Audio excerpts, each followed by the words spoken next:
Hello everyone. In this video I will be explaining second part of the chapter, the third level. Till yet we have read the Charlie had reached to a place where everything is like 19th century. Charlie belongs to 20th century but the things around him right now is as 19th century. Let's move on to the next part now. To make sure, I walked over to a newsboy and glanced at the stack of papers at his feet. So now Charlie had some doubts in his mind about that place where he was. So to make sure, he just walked to a newspaper boy who was sitting there and looked at the stack of the paper that he had. Charlie के minds में doubt चल रहे थे, उसको समझ नहीं आ रहा था कि वो कौन सी जगह पर है. तो इन सब चीज़ों को श्योर करने के लिए वहाँ पर पास में एक न्यूज़पेपर बॉय था. चार्ली उस न्यूज़पेपर बॉय के पास गया ताकि वो न्यूज़पेपर्स को देख पाए और उसे कुछ थोड़ा बहुत समझ आ पाए. It was The World and The World has not been published for years. The name of the newspaper was The World. उस न्यूज़पेपर का नाम The World था जो कि उस न्यूज़पेपर बॉय के पास में था. And this was a very old paper that was there at the end of the 18th century. Now there is no publication of the newspaper. So जो ये न्यूज़पेपर था The World, ये कई बहुत लंबे सालों से पब्लिश ही नहीं हुआ था. एक्चुअली ये एक बहुत पुराना पेपर था जो कि 18th सेंचुरी के एंड तक पब्लिश होता था और उसके बाद इसका पब्लिकेशन बंद हो गया. The lead story said something about president Cleveland. So when Charlie looked at the newspaper, the main story or the main news of that paper was about President Cleveland. उस पेपर में president Cleveland के बारे में एक news थी. Now the point is that president Cleveland was also in the office only from 1885 to 1897. जो president Cleveland थे वो 1885 से 1897 तक प्रेसिडेंट रहे थे. So the thing is that that news was about him. ये न्यूज़ उनके बारे में थी. और दूसरा पॉइंट ये है कि जो ये पेपर था ये बहुत पहले ही आना बंद हो चुका था और 18th सेंचुरी के एंड तक ही बस ये पेपर आता था. I have found that front page since in the public library files and it was printed June 11, 1894. Charlie had seen the front page of that newspaper in the public library files and the date which was printed on the newspaper was June 11, 1894. तो जितनी भी चीज़ें थी वो इस बात को indicate कर रही थी कि टाइम कौन सा था. ये टाइम था 1894 का और we can say it was the time of the end of the 19th century. I turned toward the ticket windows knowing that here on the third level at Grand Central I could buy tickets that would take Louisa and me anywhere in the United States we wanted to go in the year 1894. Now he got understood that this was the third level and he could travel anywhere in the United States with his wife. They can go anywhere wherever they want in the year 1894. अब Charlie को ये समझ में आ गया था कि वो third level पर है और अब वो यहाँ से अपनी वाइफ के साथ कहीं भी ट्रैवल कर सकता है 1894 के टाइम में. दैट मीन्स वो 1894 में जो यूनाइटेड स्टेट था उस टाइम में वो कहीं पर भी जा सकता है. So after knowing that it was third level, he wanted to travel back in time. ये जानने के बाद कि ये थर्ड लेवल है वो पुराने समय में वापस जाना चाहता था. वो 1894 के टाइम में वापस जाना चाहता था. And I wanted 2 tickets to Galesburg, Illinois. So he wanted to go back to 1894 and especially to the place called Galesburg, Illinois. Charlie जो है 1894 के टाइम में वापस जाना चाहता था स्पेशली गेल्सबर्ग इलिनॉइस नाम के प्लेस पर. Have you ever been there?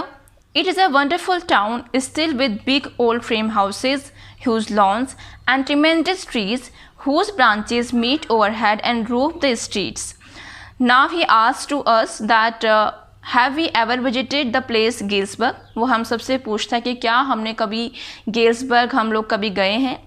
Then he describes about that town Galesburg and he says that it is a very wonderful town and it had old large frame houses with huge lawns and trees and the branches was seen over roof the streets and they look like canopies.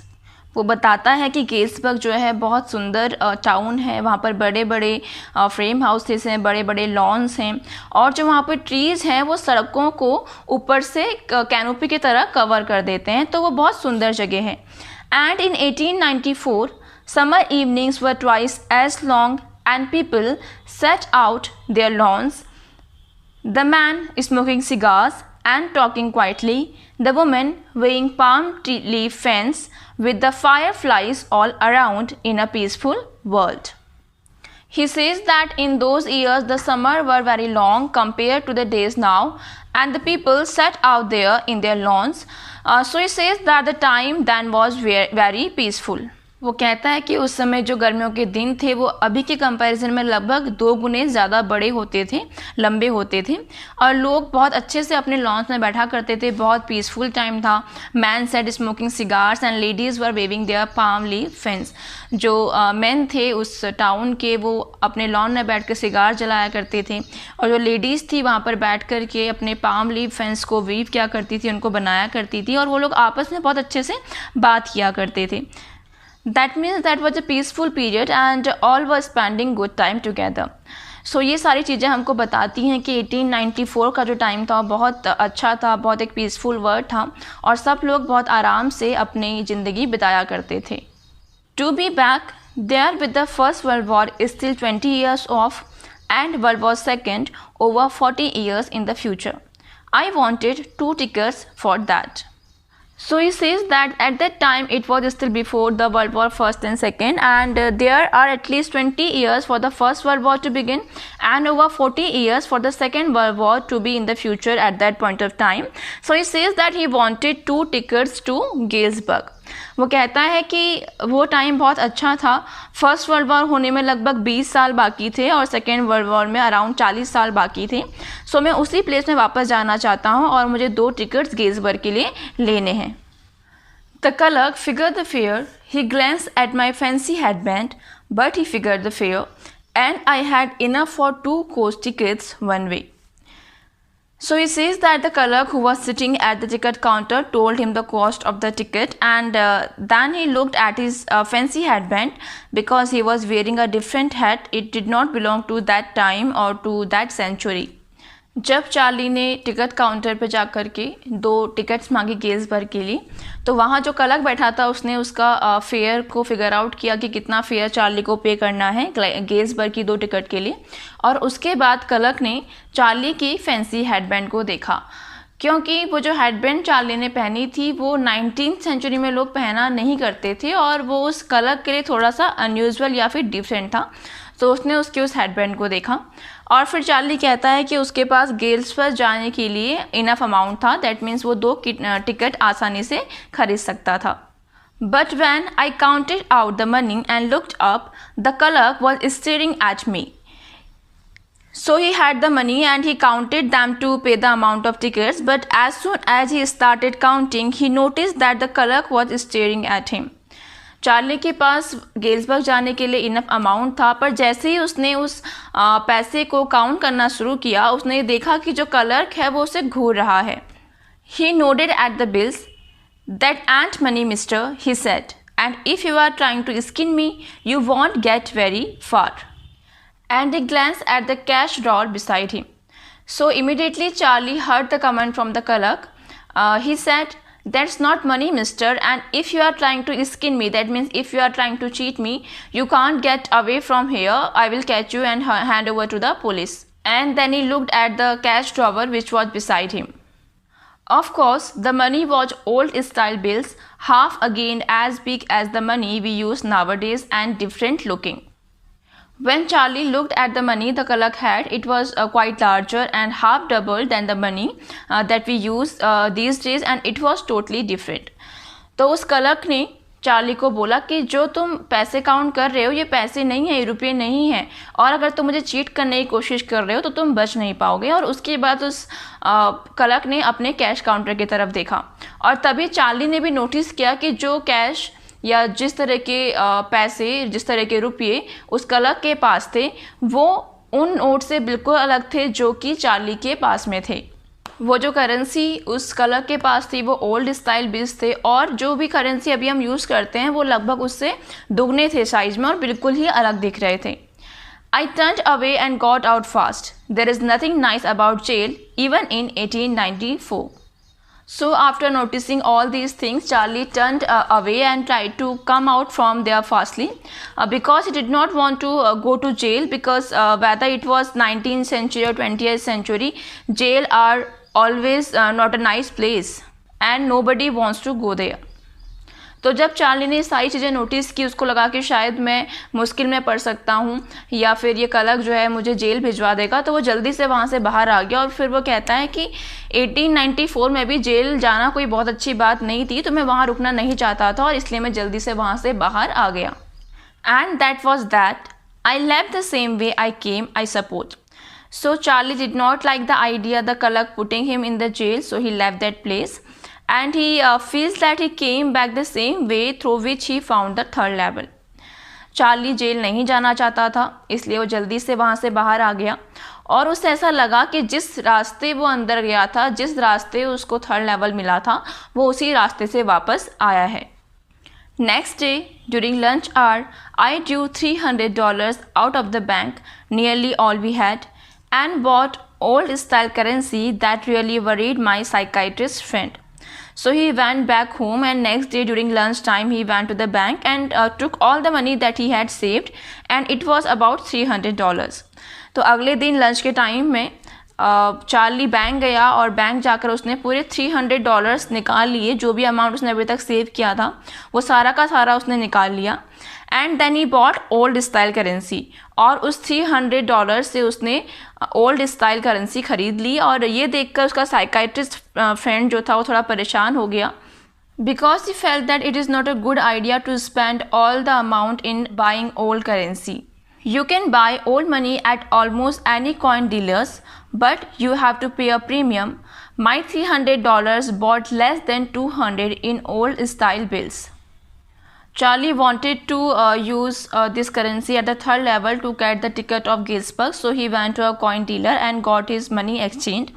Then he says that you have to pay a large amount of money if you want old currency notes. So when he exchanged $300, he could get only less than $200 of old style. Charlie ये कहता है कि आप कहीं भी जाके पुरानी currency खरीद सकते हो, लेकिन आपको बहुत बड़ा अमाउंट उसके लिए पे करना पड़ता है। तो जब चार्ली ने अपने $300 को एक्सचेंज करवाया तो उसको पुरानी करेंसी के रूप में $200 से भी कम रुपये मिले। But I did not care, eggs were 13 cents a dozen in 1894. Then he says that he did not care because 1 dozen eggs in 1894 cost only 13 cents. That means everything was very cheap at that time, and in this way he had enough money to live on. तो Charlie कहता है कोई बात नहीं, अगर मेरे $300 के $200 ही मिले तो इससे कोई फ़र्क नहीं पड़ता, बिकॉज 1894 का जो टाइम है वहाँ पर अगर आपको 1 डज़न एग्स खरीदने हैं तो आपको सिर्फ 13 सेंट्स ही देने पड़ेंगे। दैट मीन्स उस टाइम चीज़ें काफ़ी सस्ती थी 1894 के टाइम में।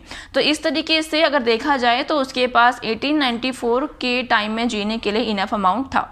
But I have never again found the corridor that leads to the third level at Grand Central Station, although I have tried often enough. So Charlie says that he had tried many times to reach the third level once again, but he was never able to find the corridor that leads to the third level.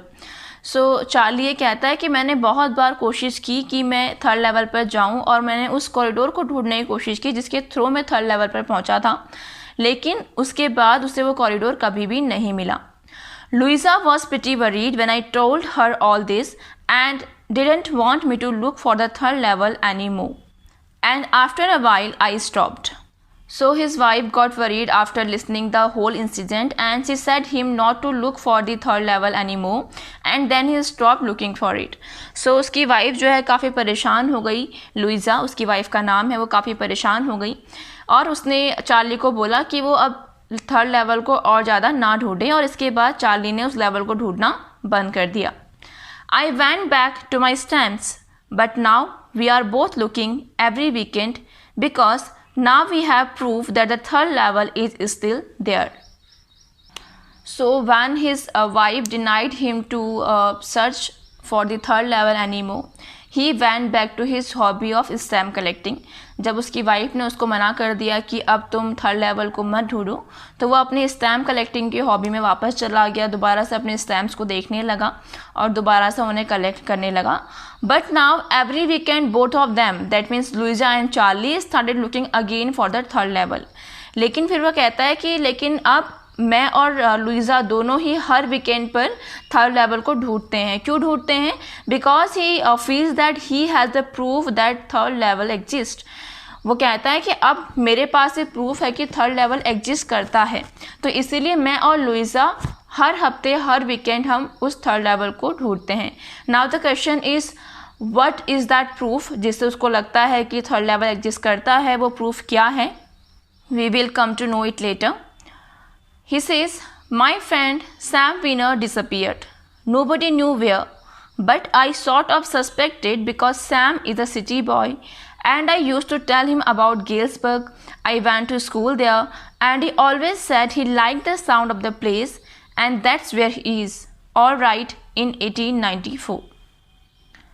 So Charlie says that his psychiatrist friend Sam Wiener got disappeared. Charlie कहता है कि जो मेरा psychiatrist friend था उसका नाम Sam winner था, वो डिसअपियर हो गया, गायब हो गया है. And Charlie had a doubt that Sam would also have escape to Galesburg. और चार्ली को लगता है कि सैम जो है गेल्सबर्ग चला गया है. Charlie used to tell Sam about Galesburg and things around there.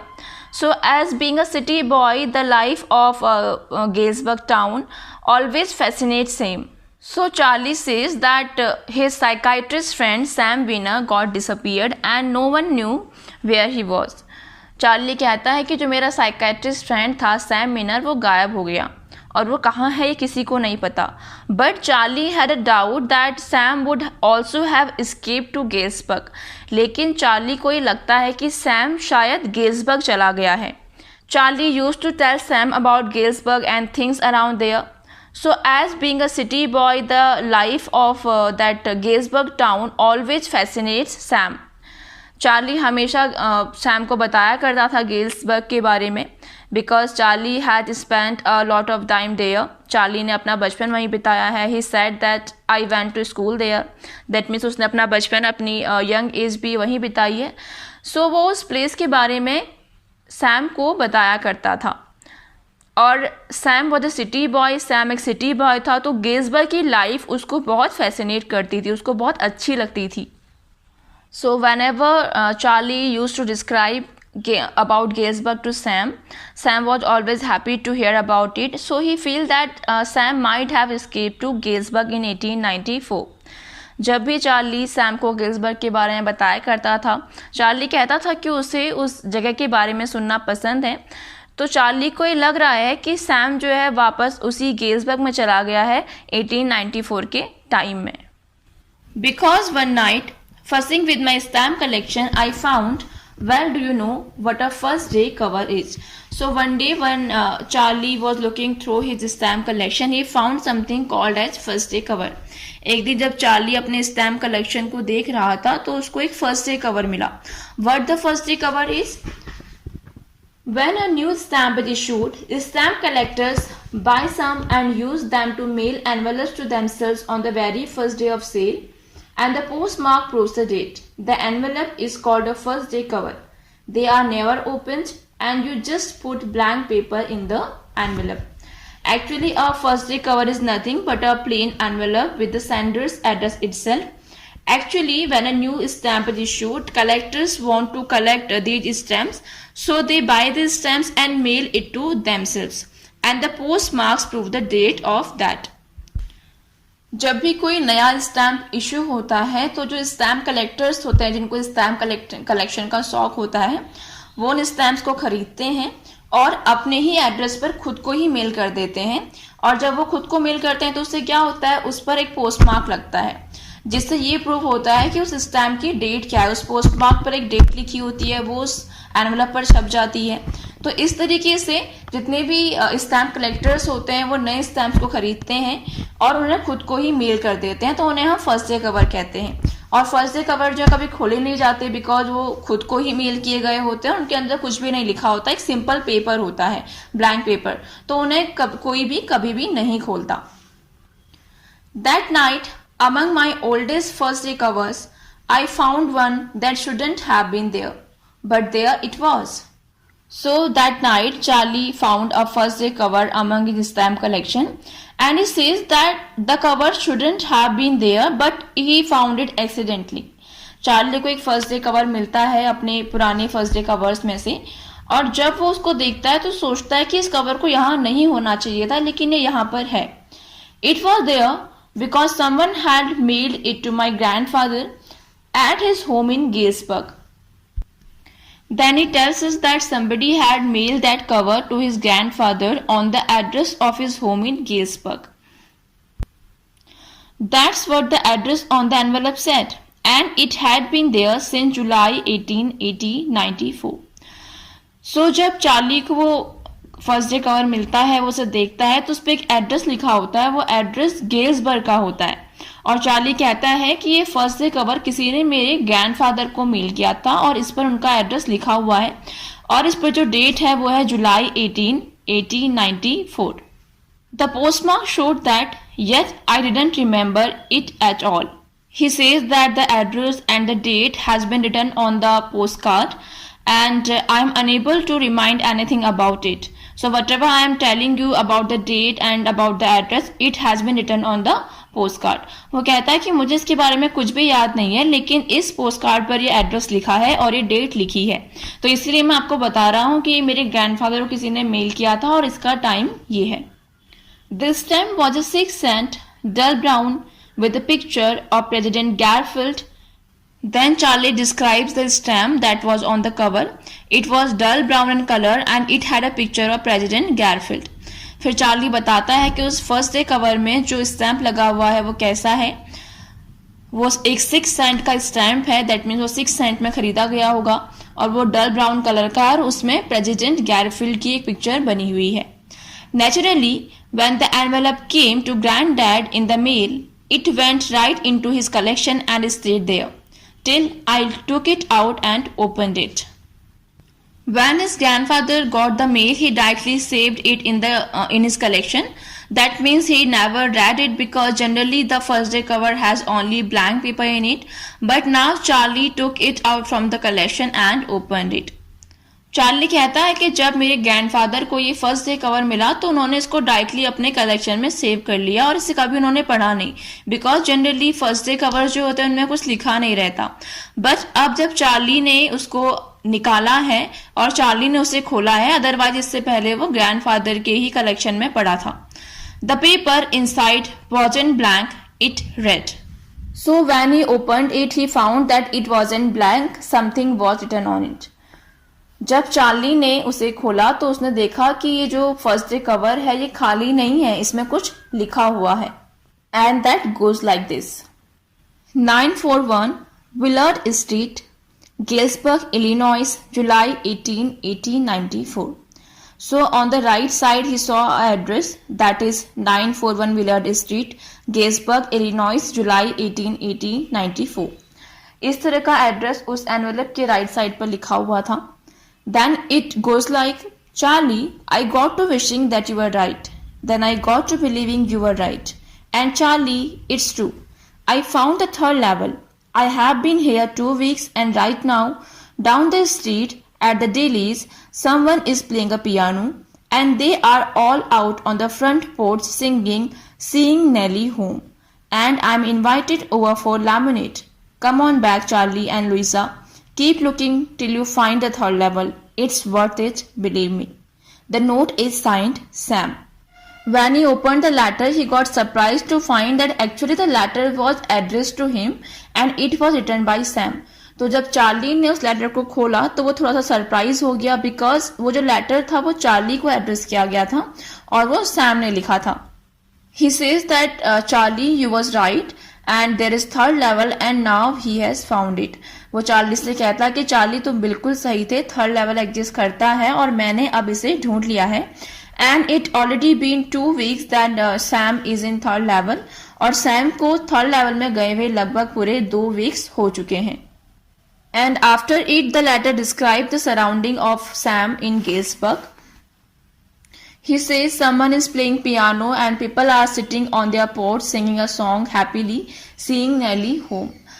तो जिस तरह से सैम ने गेल्सबर्ग को डिस्क्राइब किया है, वो कहता है कि सामने मेरे कुछ लोग बैठे हुए हैं, कोई जो है पियानो बजा रहा है और जो सामने लोग बैठे हुए हैं वो एक गाना गा रहे हैं बहुत खुशी से, और गाना क्या है? Seeing Nellie home. Then he says that even somebody has invited him for a lemonade. फिर वो कहता है कि मुझे किसी ने आज लेमोनेड के लिए भी इनवाइट किया है. What is lemonade? Lemonade is a sweet lemon flavored drink. Lemonade एक लेमन ड्रिंक होता है. तो सैम कह रहा है कि मुझे यहाँ पर किसी ने लेमोनेड के लिए भी इनवाइट किया है. And he wants that Charlie and Louisa find the third level and come back to 1894 and stay with Sam. और सैम चार्ली और लुइसा को बोलता है कि तुम जल्दी से थर्ड लेवल को ढूंढो और यहाँ आ जाओ, क्योंकि वो चाहता है कि लुइसा और चार्ली भी 1894 में वापस आ जाएं और वो लोग साथ में रहने लगे. He wants it to be believed that he really found the third level. And at last he says to them to keep looking for it and the place really worth to get found it. He wants it to be believed that he really found the third level, and at last he says to them to keep looking for it and the place really worth to get found.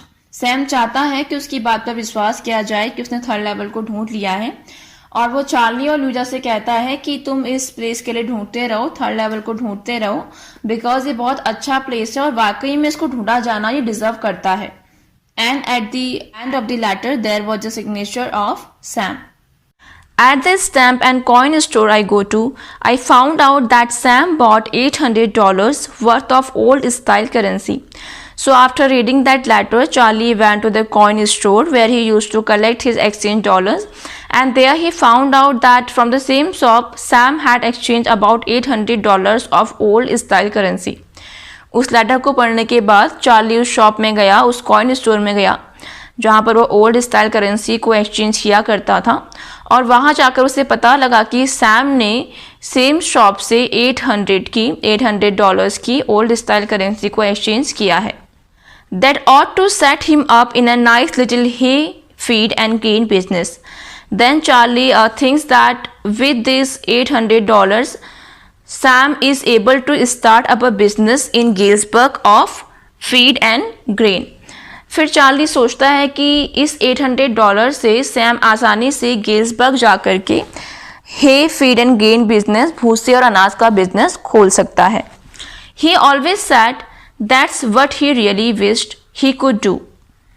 So Charlie used to say that he wanted to do such type of business as hay feed and grain business because it is very peaceful and it will never disturb his mental peace. Sam जो है हमेशा कहा करता था कि वो ऐसा कुछ बिजनेस करना चाहता है like hay feed and grain business, क्योंकि इससे उसकी मेंटल पीस कहीं भी डिस्टर्ब नहीं होगी और ये बहुत आसान काम है. नाउ चार्ली थिंक्स दैट कि सैम जो है वो गेल्सबर्ग जाकर के आसानी से ये बिजनेस स्टार्ट कर सकता है. And he certainly can't go back to his old business, not in Galesburg Illinois in 1894. Then he says that Sam can't go back to his old business. फिर वो कहता है कि सैम जो है अपने पुराने बिजनेस में वापस नहीं जा सकता. What was his old business? Psychiatry, because he was a psychiatrist.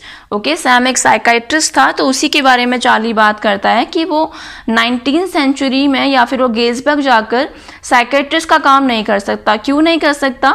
Because in 19th century people were very happy and they never had any such trouble और anxiety that they need to consult a psychiatrist. Because 19th century में चीज़ें बिल्कुल ठीक थी, बहुत peaceful atmosphere था और लोगों को किसी भी साइकाइट्रिस्ट से कंसल्ट करने की ज़रूरत नहीं पड़ती थी. तो जो उसका पुराना बिजनेस था वो उस टाइम में एग्जिस्ट नहीं करता था. His old business, why? Sam was my psychiatrist. So Charlie says that Sam was my psychiatrist but he can not follow the same business in Galesburg. And there in Galesburg he can follow his business which he really like to do. Charlie सोचता है कि Sam मेरा psychiatrist था, लेकिन अब Galesburg जा कर के वो इस बिज़नेस को नहीं फॉलो कर सकता, लेकिन वो एक्चुअली में जो करना चाहता था वो गेल्सबर्ग जा कर के वो कर सकता है. So in this way Charlie believes that Sam has reach the third level. तो इस तरीके से चार्ली को लगता है कि सैम जो है थर्ड लेवल पर पहुंच गया है. The third level actually never exists. Everything was imagination of Charlie himself. Even the thought that his friend reaching third level is his imagination. Third level reality में exist नहीं करता.